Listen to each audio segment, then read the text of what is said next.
Olá para quem acompanha a gente. Hoje, a nossa exploração mergulha de cabeça em um texto super incisivo chamado O Homem Tentando Impedir o Agir de Deus.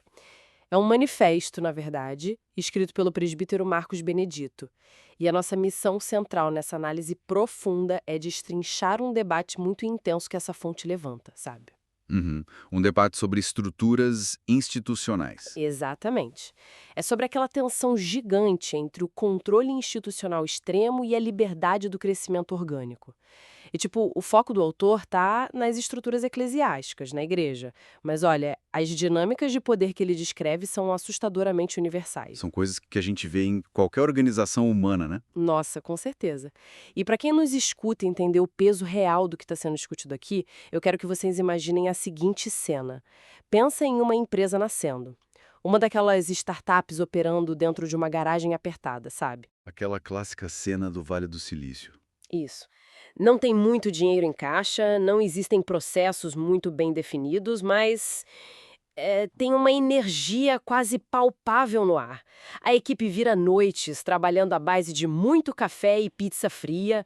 Existe uma paixão absurdamente contagiante pela missão e as ideias simplesmente fluem sem barreiras. O crescimento é totalmente orgânico nessa fase. Orgânico, rápido, muitas vezes bem caótico, mas incrivelmente cheio de vida. E aí, bom, o sucesso chega. A empresa cresce muito e se muda para um daqueles prédios comerciais gigantes, cheios de vidro e aço. E de repente, tipo, para comprar uma simples caixa de canetas, é preciso preencher formulários em 3 vias. Passar pela aprovação de 2 gerentes diferentes. Pois é, e ainda esperar um prazo louco de 30 dias úteis. Aquela startup vibrante se transformou, assim, em uma corporação burocrática, lenta, pesada. Ela perdeu completamente a sua faísca original em nome do que eles chamam de processo. É o engessamento total. Tá, vamos desvendar isso então. Olhando para as páginas desse texto do Marcos Benedito, o que exatamente motivou um desabafo tão contundente sobre organizações que acabam sufocando a própria alma? Olha, o motor principal desse texto é um diagnóstico clínico muito severo de paralisação sistêmica. O autor não está apenas, escrevendo uma crítica superficial sobre gestão. Tá. Ele está observando um movimento que, pela sua própria natureza e origem, deveria ser dinâmico, deveria ser expansivo e transformador, mas, na realidade, esse movimento se encontra completamente estagnado. Ele parou no tempo. Exato. Ele olha para as engrenagens das estruturas ao redor dele e percebe que a vitalidade foi substituída pela mera manutenção do status quo. É uma denúncia forte. Ele diz que os mecanismos que foram criados teoricamente para organizar e facilitar o crescimento estão atuando como freios. Quer dizer, a organização parou de avançar. Isso. Ela parou de avançar para simplesmente existir. É um conceito de apenas existir que ecoa por todo o texto. Nossa. E o autor não perde tempo com abstrações, né? Logo de cara, ele estrutura esse argumento criando um contraste que é quase doloroso de ler. É um exame lado a lado do passado e do presente. É um contraste muito claro. Aquele hábito de ir ao monte orar, existia um fervor absurdo por evangelismo nas ruas, uma busca incessante por abrir novos pontos de pregação. Havia um desejo latente e visível de crescer, né? Uhum. E como é que ele descreve o hoje? Bom, o texto é bem cirúrgico ao elencar essas perdas. Ao descrever o cenário atual, a fonte aponta que as decisões que antes eram tomadas através de uma busca por direção divina, agora são estritamente centralizadas na mão de poucos. Ficam ali presas na diretoria. Exatamente. A oração profunda foi engolida pela pressa daquele ativismo diário. Onde antes havia vozes nas ruas, hoje impera o silêncio. Portas e pontos de pregação que antes se abriam, agora se fecham. E a justificativa é sempre a contenção de gastos ou falta de recursos. É um conformismo muito preocupante. Demais. O desejo ardente de expansão sumiu. E olha, tem um ponto que eu considero o mais nevrálgico desse contraste todo. O texto destaca que antes havia um cuidado real. Visitas eram feitas, as vidas eram acompanhadas de perto, sabe? As pessoas importavam de verdade. Sim. E hoje elas são simplesmente esquecidas no meio da engrenagem.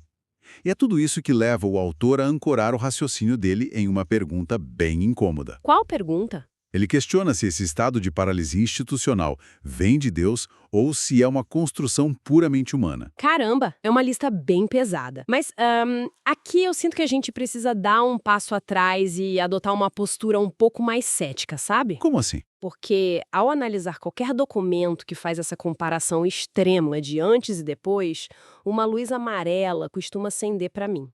Será que essa visão apresentada pela fonte não é só uma nostalgia romântica? Ah, o famoso antigamente era melhor. Exato.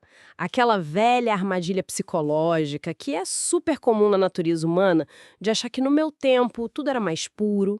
Afinal, a nossa memória é famosa por apagar os conflitos do passado e idealizar o que já foi, né? A gente cria um padrão de perfeição que na verdade nunca existiu e que é impossível de replicar hoje. Entendo o seu ponto.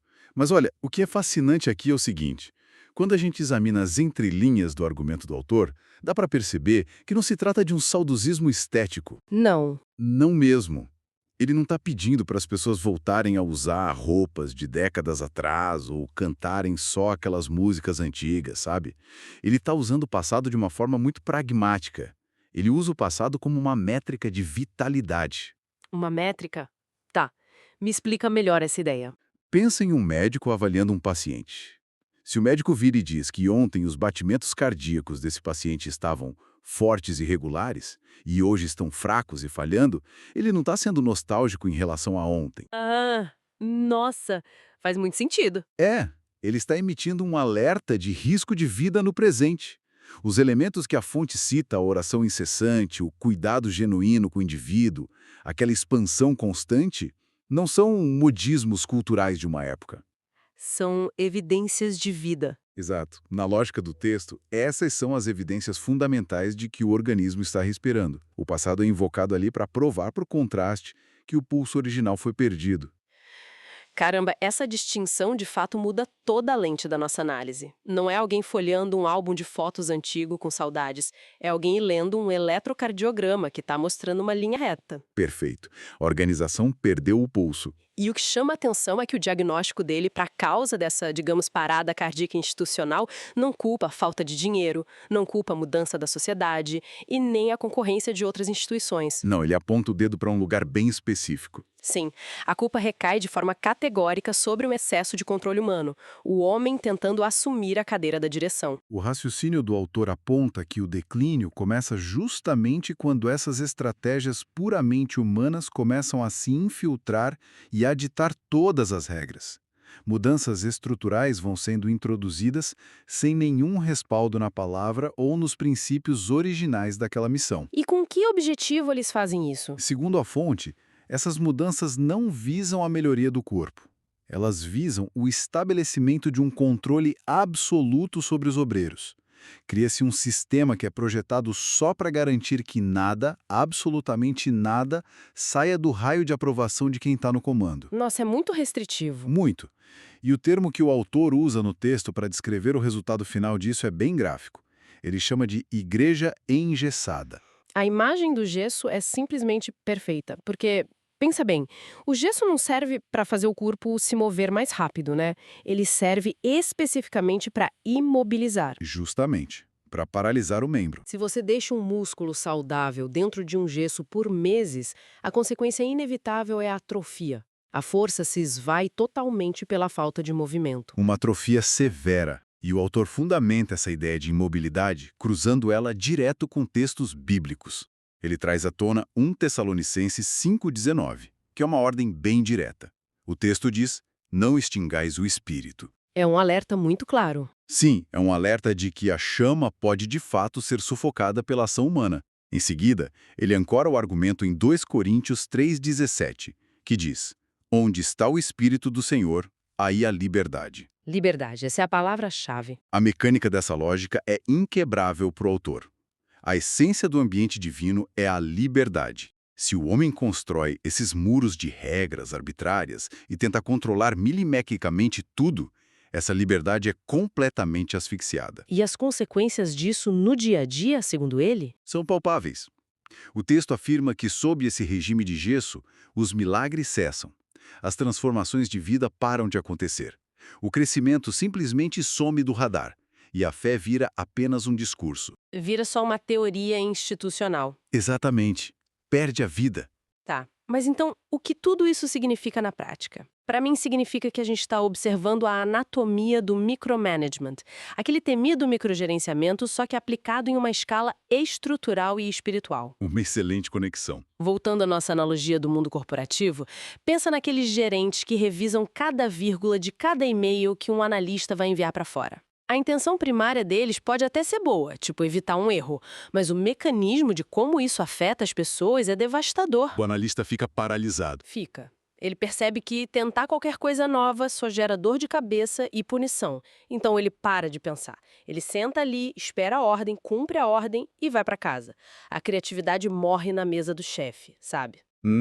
Vira só um executor. E toda a inteligência daquela equipe gigante é reduzida à inteligência de uma única pessoa, que é o gerente. O texto parece sugerir que líderes religiosos estão operando sobre essa mesmíssima mecânica de engessamento. A sua analogia com o microgerenciamento ilustra super bem o sintoma. Mas a fonte nos empurra para analisar uma camada ainda mais sombria dessa dinâmica. Mais sombria? Como assim? É que, no mundo corporativo, um gerente sufoca a equipe porque, no fundo, ele quer proteger os lucros da empresa ou ele está morrendo de medo de ser demitido. É sobre eficiência, por mais deturpada que seja a visão que ele tem. Mas o autor argumenta que, no contexto analisado, o microgerenciamento não nasce de um desejo distorcido de eficiência. Ele nasce do puro ego e da autopreservação. Nossa! Não se trata de líderes superprotetores com medo de que a igreja cometa erros. Trata-se de líderes construindo feudos pessoais. Feudos? Essa é uma palavra forte. Sim, porque a premissa inegociável da fonte é que o mover de Deus é inerentemente indomável. Ele é livre. Tentar enquadrar algo que deveria ser guiado por uma força muito maior dentro de uma planilha de controle estritamente humano é a receita certa para o colapso. E isso nos empurra diretamente para a psicologia dessa liderança, né? O texto entra fundo no porquê. Por que líderes que supostamente dedicaram anos de suas vidas para expandir uma missão incrível escolheriam atrofiar o próprio organismo que eles lideram? É o grande paradoxo. E o autor resgata a história de Moisés lá no livro de Êxodo para ilustrar isso de um jeito muito didático. A inclusão de Moisés é um estudo de caso vital dentro dessa fonte. O texto relata aquele momento em que Moisés estava atuando como o juiz único de uma nação inteira. Resolvendo tudo sozinho. Tudo. Ele resolvia os problemas de todo mundo, desde o amanhecer até o sol se pôr. Ele era o grande gargalo do sistema. Até que Jetro, o sogro dele, dá o diagnóstico em Êxodo 18:17, dizendo: "Não é bom o que fazes." Um choque de realidade. E a solução apresentada logo depois, no versículo 21, é a verdadeira gênese da delegação. A ordem é: escolha homens capazes.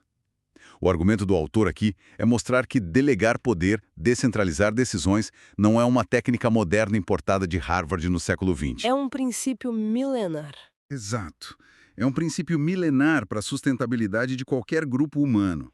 Centralizar o trabalho leva inevitavelmente à exaustão física e mental de quem lidera e à paralisação total de quem é liderado. Nossa, aqui é que a coisa fica realmente interessante. Porque quando a gente olha para a narrativa de Moisés, a gente vê um homem que centralizava as decisões por um excesso de empatia e um senso de dever gigante. Ele estava se esgotando porque sentia que precisava ajudar todo mundo. Ele tinha boas intenções. Sim. Mas o texto dá um salto brilhante e, sendo bem sincera, meio assustador ao diagnosticar a liderança centralizadora de hoje em dia. O autor afirma que a raiz de quem não delega hoje não é o excesso de trabalho, de cuidado, é o medo. O puro e simples medo. Eles têm pavor de abrir espaço e acabar perdendo o protagonismo da história.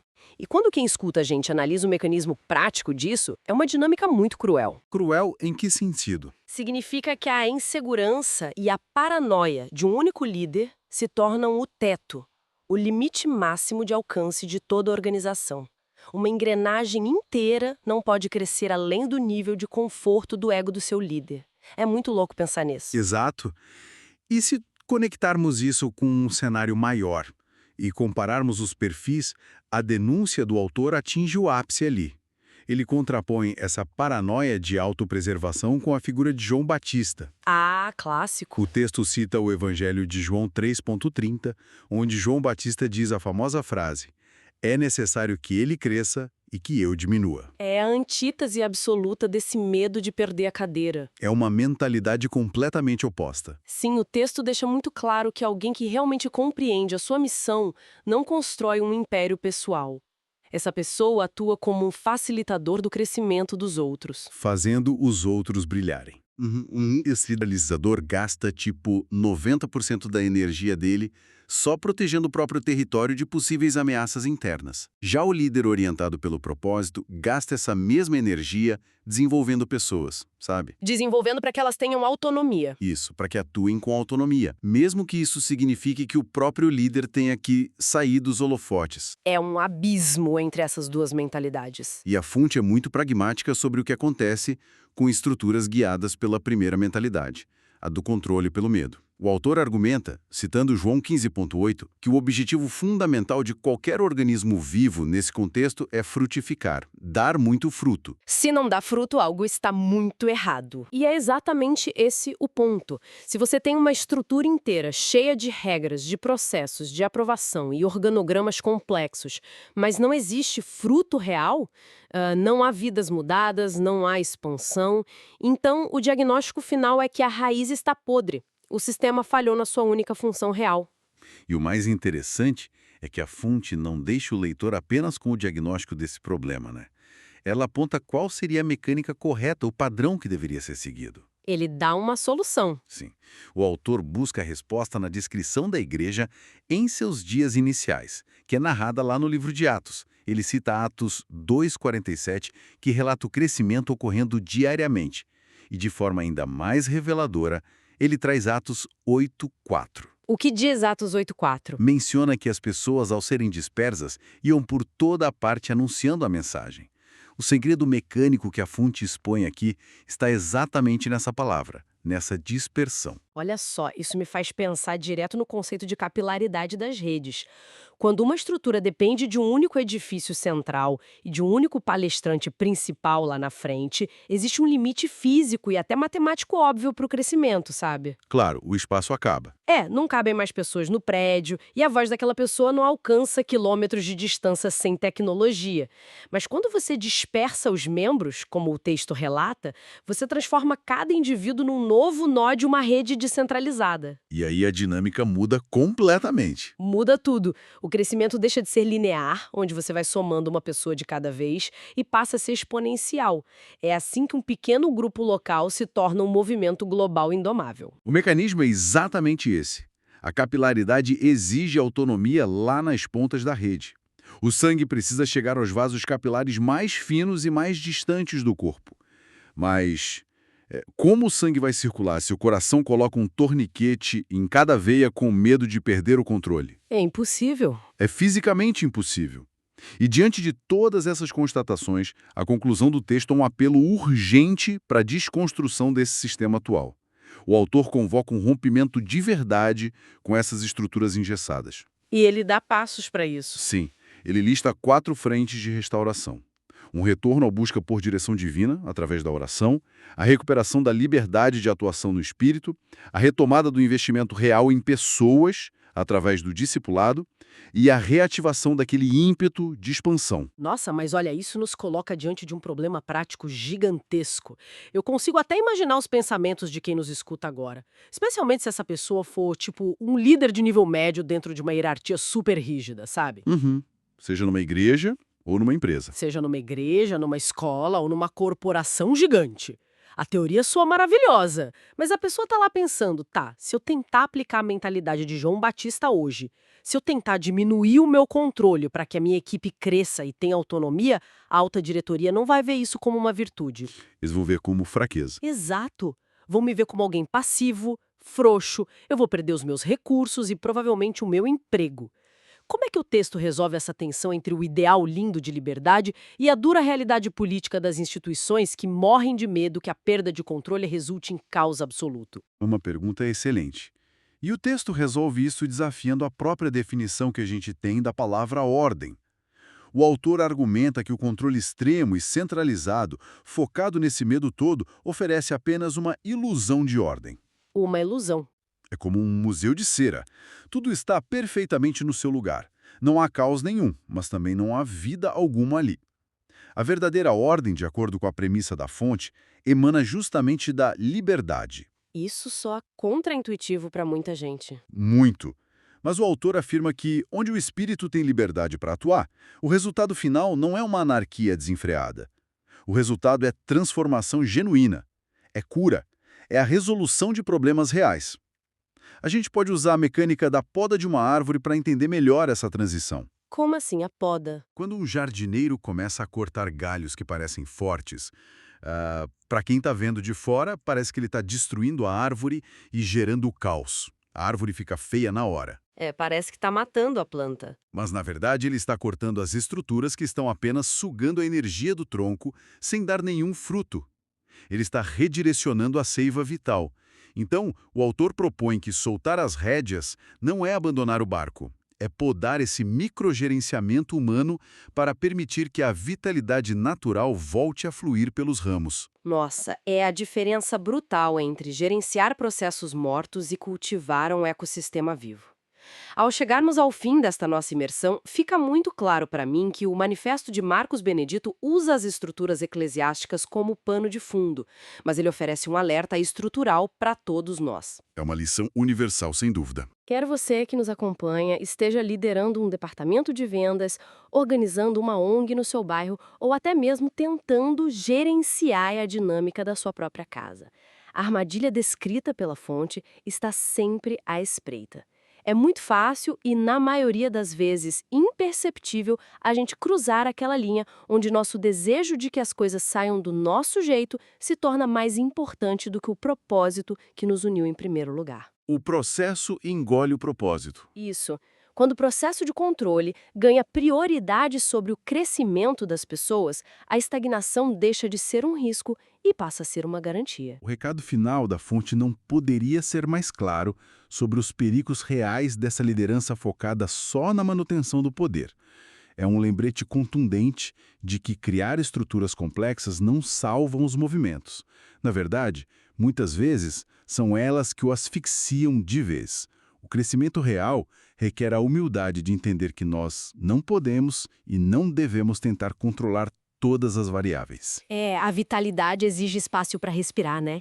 E isso me leva a uma provocação final. Um pensamento para quem está acompanhando esta exploração digerir ao longo do dia de hoje. Considerando a tese central de que o controle absoluto, motivado pelo medo, é o grande arquiteto da estagnação, eu queria pedir para quem nos escuta olhar para o seu próprio ambiente. Para o seu dia a dia. Sim. Em quais áreas da vida cotidiana, naquele projeto que não avança de jeito nenhum, naquela equipe que parece sempre exausta, ou mesmo numa relação pessoal, o simples, doloroso e aterrorizante ato de abrir mão do controle pode ser, contraintuitivamente, a única ferramenta que sobrou para que o crescimento finalmente volte a acontecer. Onde é preciso soltar o gesso. Fica a reflexão para cada um de nós. E a gente se vê na próxima exploração.